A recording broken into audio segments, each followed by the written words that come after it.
দীর্ঘ ১৭ বছর কারাবাসের পর সাবেক স্বরাষ্ট্র প্রতিমন্ত্রী লুৎফুজ্জামান বাবর কারামুক্ত হয়েছেন।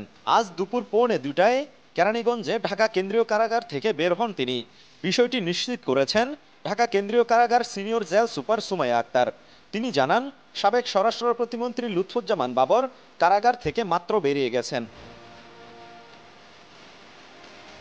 চট্টগ্রামে আলোচিত ১০ ট্রাক অস্ত্র চোরাচালানের ঘটনায় অস্ত্র আইনে করা পৃথক মামলায় যাবজ্জীবন কারাদণ্ডের দায় থেকে গত মঙ্গলবার খালাস পান লুৎফুজ্জামান বাবর।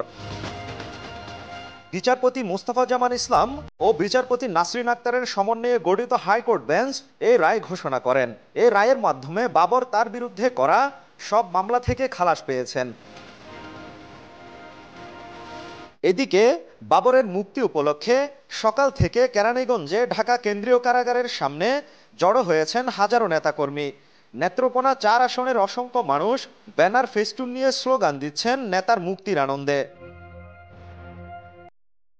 কারাগারের সামনে বিএনপি নেতারা বলছেন, লুৎফুজ্জামান বাবর নিরপরাধ, বিনা দোষে দীর্ঘ ১৭ বছর কারাগারে বন্দী করে রাখা হয়েছে, তাকে অন্যায়ভাবে ফাঁসানো হয়েছিল।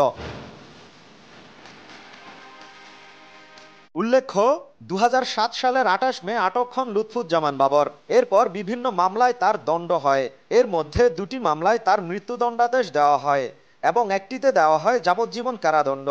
তবে গত বছরের ৫ আগস্ট ছাত্র জনতার গণ অভ্যুত্থানে আওয়ামী লীগের সরকার পতন হওয়ার পর এসব মামলার আপিল শুনানি শেষে একে একে মামলাগুলো থেকে খালাস পেতে শুরু করেন লুৎফুজ্জামান বাবর।